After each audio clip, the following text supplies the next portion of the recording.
Good evening everyone.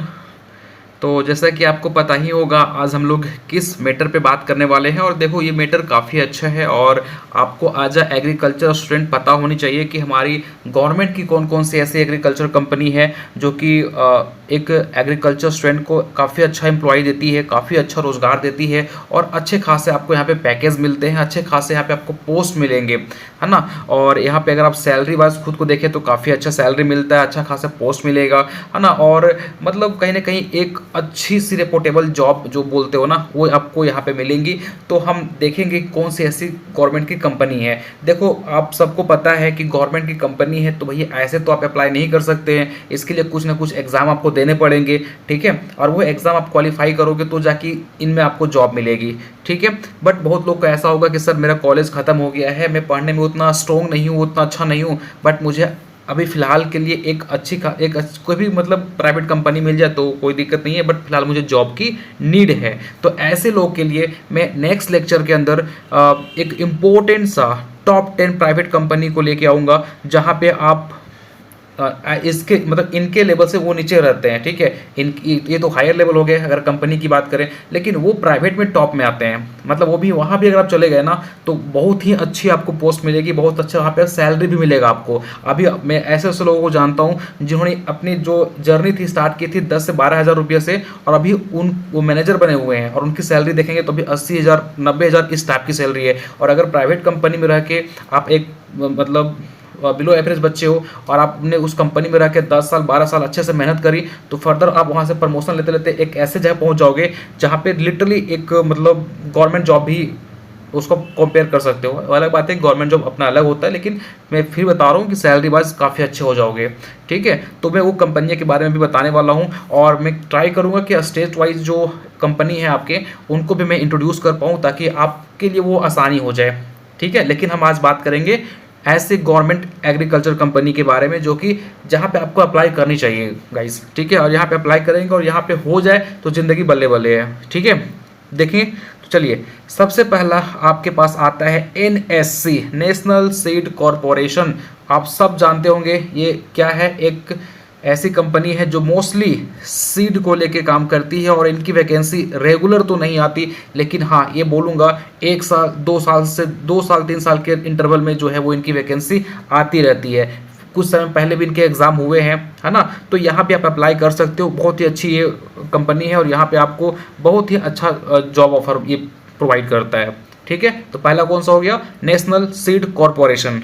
अगला हम देखते हैं, दूसरा है इफ़को। सब जानते होंगे Indian farmer fertiliser cooperative limited होता है और काफ़ी अच्छी ये भी एक कंपनी है। मोस्टली इफ़को जो है फर्टिलाइज़र वगैरह पे है ना ये काम करती है और इनके बहुत अच्छे खासे ब्रांचेस हैं इंडिया के अंदर। इनके एग्ज़ाम भी आप देखेंगे तो हर साल तो नहीं लेकिन वन इंटरवल में इनके एग्ज़ाम होते रहते हैं, तो इनको भी आप दे सकते हो, ठीक है। ये भी काफ़ी अच्छी एक कंपनी है।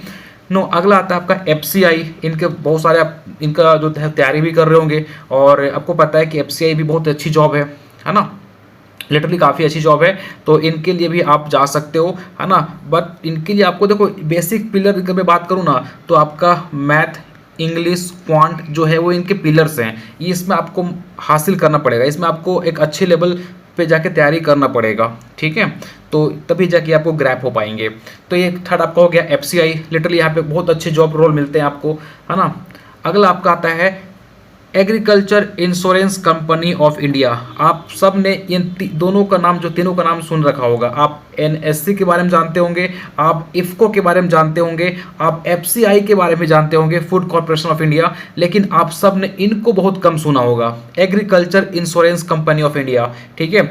ये क्या करती है मैं बता देना चाहता हूँ, बहुत ही अच्छी इनकी वर्क होते हैं। मोस्टली ये फार्मर्स के लिए काम करता है, ठीक है। ऐसे फार्मर्स जो मतलब अपना जो फसल लगाए थे वो डैमेज हो गया, है ना, मतलब कुछ डिजास्टर आ गया या फिर कुछ ऐसा उनके साथ घटना हो गया जिनकी वजह से उनका सारा फसल डैमेज हो गया, वो सुसाइड करने के नौबत में आ गए हैं। तो ये कंपनी क्या करती है, ये उनको इंश्योरेंस प्रोवाइड करती है फ्रेंड्स, उनको ये सपोर्ट प्रोवाइड करती है ना। और मोस्टली ये मिनिस्ट्री ऑफ फाइनेंस के अंडर जो है वो ये कंपनी आती है। तो यहाँ पे आप जाके जॉब के लिए अप्लाई कर सकते हैं। काफ़ी अच्छी यहाँ पे आपको मोटिवेशन मिलेगी भाई कि आप किसानों की जो लाइफ है उनको सेव कर रहे हो, है ना। उनके कुछ परेशानियाँ वो वो दूर कर रहे हो, तो लिटरली काफ़ी अच्छा यहाँ पे जॉब रोल मिलता है, अच्छी खासी इनकी सैलरी भी होती है। तो यहाँ पे जाके अप्लाई कर सकते हैं। मैं लास्ट में बताऊंगा कि कैसे आप अप्लाई कर सकते हो, ठीक है। चलिए अगला आता है CWC, सब जानते होंगे इनके बारे में, सेंट्रल वेयर हाउसिंग कॉर्पोरेशन, इनके भी एग्जाम होते हैं, है ना। तो इनको आप इनके एग्जाम क्लियर करके यहाँ पे पोस्टिंग ले सकते हो और काफ़ी अच्छी इनकी भी पोस्टिंग होती है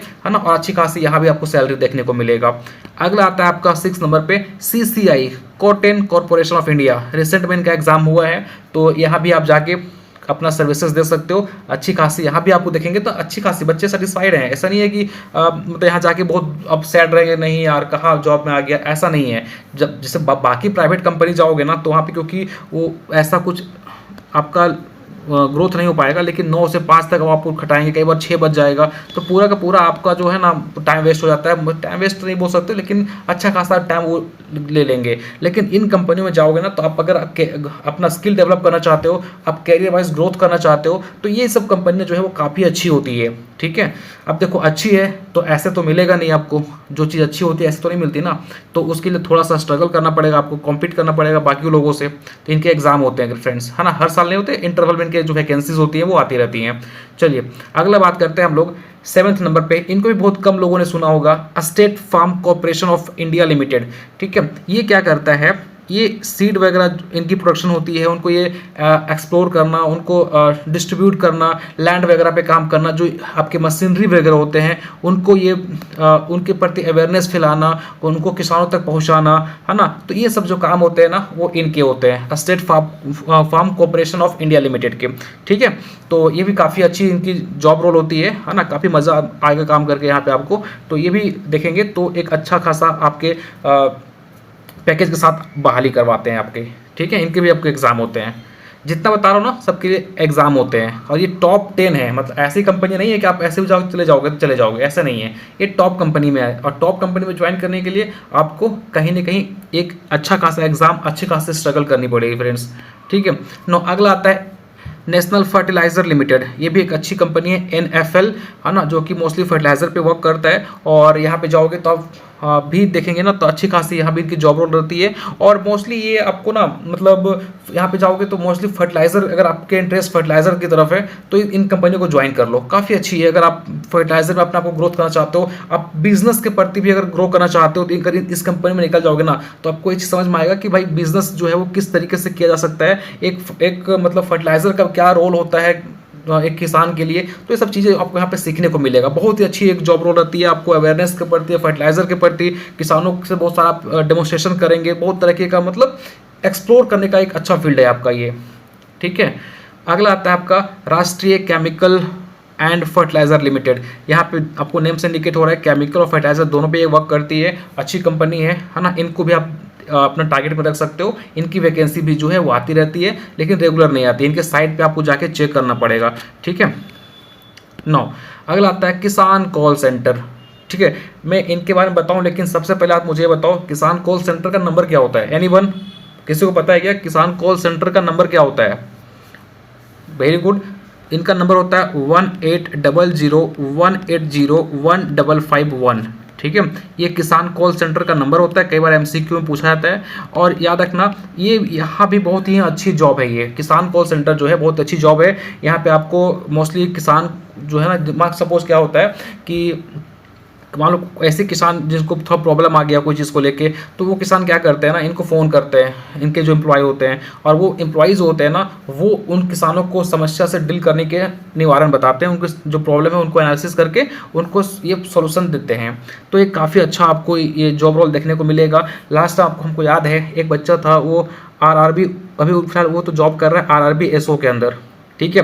इनकी कहानी बताता हूँ आपको। ये स्टूडेंट क्या था, पहले कॉलेज खत्म हुआ, कॉलेज खत्म होने के बाद इन्होंने ज्वाइन कर ली किसान कॉल सेंटर, ठीक है। आपको पता है कि RRB SO के अंदर 2 इयर्स का एक्सपीरियंस मांगता है ना। 2 इयर्स का एक्सपीरियंस होगा तभी जाके आप इस एग्ज़ाम को कंप्लीट कर सकते हो, तभी जाके इनमें अप्लाई कर सकते हो। तो 2 साल का एक्सपीरियंस चाहिए था, ठीक है। एग्रीकल्चर सेक्टर के अंदर ही, मैं सुन लो, एग्रीकल्चर सेक्टर के अंदर ही आपको 2 साल का एक्सपीरियंस रिक्वायर्ड होता है RRB SO के लिए, ठीक है। तो ये बच्चा क्या किया, इस किसान कॉल सेंटर में इन्होंने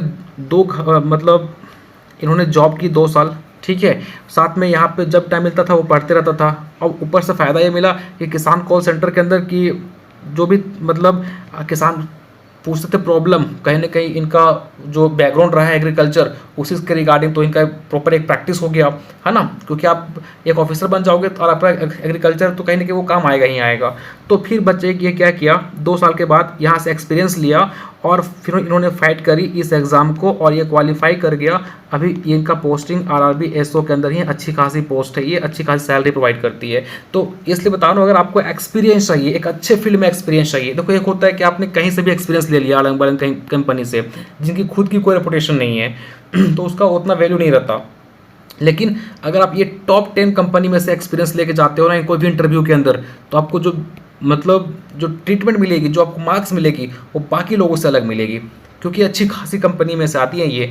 ठीक है, तो ये एक किसान कॉल सेंटर के अंदर भी बहुत लोग जॉब करते हैं, इनके बारे में भी आप पता कर सकते हो। तो गाइज ये थे हमारे टॉप, इनमें अप्लाई करने के लिए इनकी वैकेंसी आपको रेगुलर देखने को नहीं मिलेगी, बट कुछ आफ्टर सम टाइम के बाद इनकी वैकेंसी आती रहती है और इनकी वेबसाइट पर आप जाके विजिट कर सकते हो। ठीक है, तो गाइज नेक्स्ट लेक्चर में हम लोग बात करेंगे टॉप 10 प्राइवेट कंपनी, ठीक है, जिनमें आपका देखेंगे बेयर्स वगैरह आता है ना, तो उनकी क्या प्रोसेस होती है उसमें अप्लाई करने के बारे में हम बात करेंगे।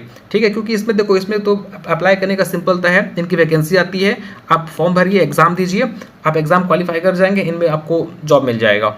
ठीक है, लेकिन कई बार होता है क्या कि हम अगर बिलो एवरेज, हमको पता है हम एग्ज़ाम फाइट नहीं कर सकते, तो उनके पास बचता है प्राइवेट कंपनी। तो मैं बताऊंगा कि ये जो प्राइवेट कंपनी है ना, इनको कैसे आप ज्वाइन कर सकते हो, कैसे इसमें आप जाके काम कर सकते हो, क्या इनके प्रोसेस होते हैं अप्लाई करने के, तो मैं बताऊंगा आपको अगले लेक्चर के अंदर। ठीक है, जहाँ पे हम प्राइवेट कंपनी के बारे में डिस्कस कर रहे होंगे।